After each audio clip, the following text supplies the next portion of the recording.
What's up, TikTok? What's up, film lovers? This is part two of my top favorite first time watches of 2024. There are 18 movies total. In the previous video, I covered 13 through 18, and now I'm going to cover 7 through 12.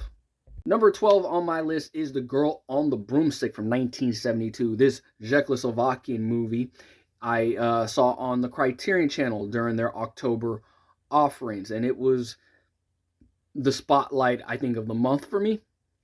I mean, I love October. I'm watching all these horror movies, but there was a lot of stuff middle of the road, stuff that I liked, didn't necessarily love. But this one I absolutely loved. It's about a teenage witch named Saxana, played by Petra Cernoka, who is giving 300 years detention at her witch school, and she's like, fuck that, and decides to escape to the human world, where she meets a boy, and then she meets the boy's classmates, and the classmates are juvenile delinquents, shenanigans. This 76-minute movie, I tell you, if they had put this out on VHS dubbed when I was a kid, this would have been one I was going back and often going to.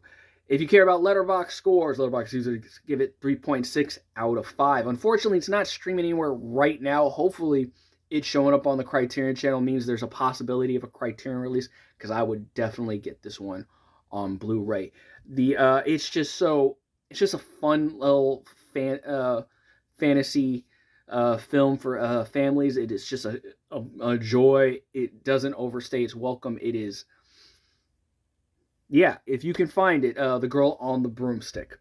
In my previous video about my favorite first-time watches of 2024, I mentioned watching Taking Pelham 123 on Turner Classic Movies during their Summer Under the Stars. In August, they focus on an actor every day. And the next movie, Night Court, from director W.S. Van Dyke from 1932, is one of the movies that was covered during that month. That day specifically was focused on actress Anita Page. The movie co-stars Walter Houston and Philip Holmes. This movie, I gotta tell you, I was getting angry at the bad guy. You know when the bad guy's pissing you off so much you want to get up and just punch the fucking screen. Yeah. So this very happy young couple, they got a young kid, they live in an apartment, he's out driving taxis, she's being the housewife. You know, they're just kind of really minding their own business.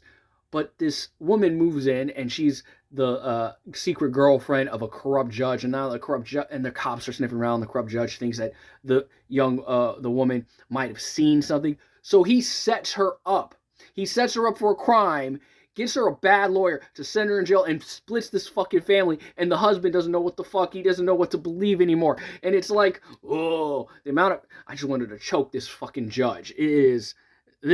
Walter Houston's the bad guy. Yeah, Walter Houston, ton of films. Just one of the great character actors. This is a fantastic film. Unfortunately, it's not streaming anywhere.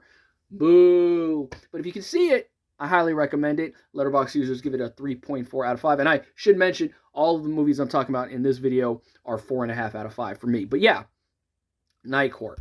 Seek it out if you can.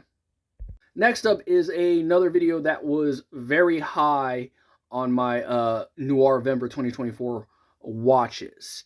And that is William Wyler's 1951 noir classic detective story, headlined by Kirk Douglas, with Eleanor Parker, William Bendix, Kathy O'Donnell, George McCready, and more. This is a very famous noir from the 1950s. It's been on my watch list forever.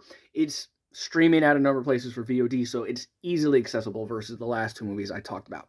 But this movie basically takes place over one day at a police station. Kirk Douglas has just brought in this guy for stealing from his employer, and he's still looking into this case of this particular doctor. And there's some other little bits going here. There's a couple guys who were arrested for jewel robbery. I believe that was it. Another one, a lady for shoplifting. So you got these individual stories, but you got the Kirk Douglas story as the meat of it, and how this one crime has, engulfed him and all of that. And it takes place over one day. It's a lot of great performances. It looks fantastic. William Wyler is, of course, I'm going to get his name. Yes, Roman Holiday. Love fucking Roman Holiday. The Best Years of Our Lives.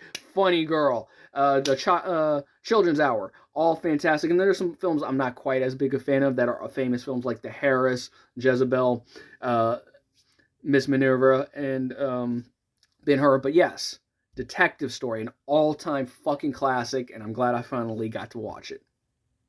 Back in March of 2024, I did the March Around the World Challenge, where I watched a new movie I had never seen from a different country every day of the month. Though I did mess up, I turned out I had seen Prodigal Son, but forgive me. But we are talking about Park Chan-wook's 2000 film, Joint Security Area. Park Chan-wook directed my favorite Korean film, The Handmaiden. And this film features two of the famous Korean actors, specifically Song Kang-ho, obviously from Parasite, Lee Byung-hun, who I believe was in I Saw the Devil and a couple of G.I. Joe movies too. I guess he's in Squid Games. Yeah.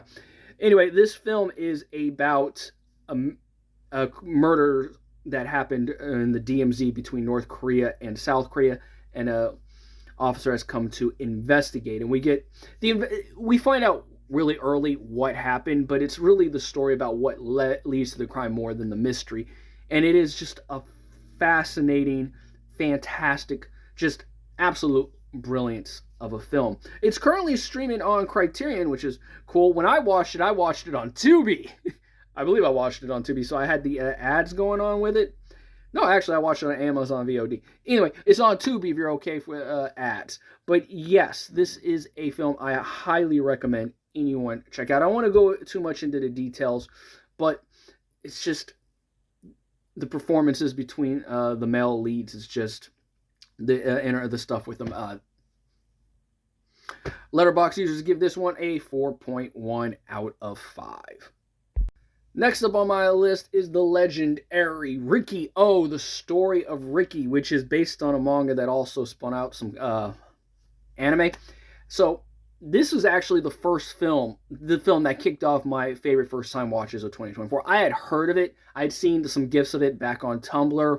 I know Edgar Wright loves it. So when it showed up on Criterion, and it's still on the Criterion channel, I finally sat down and watched it.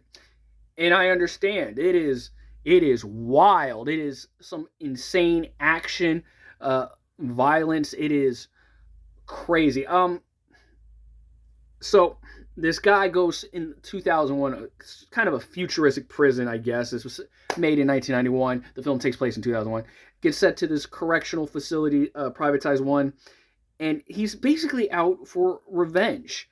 He's there for a purpose. And during that purpose, he's beating the shit out of a lot of people who fucking deserve it. I don't want to talk a little bit. It's been, because I watched it, I believe, in January of last year, so it has been a full year, and I've only seen it the once, but I just remember just, wow, just an absolute, I understood. And Letterboxd users give it a 3.8 out of 5. So, yeah, got to check out Riki-Oh.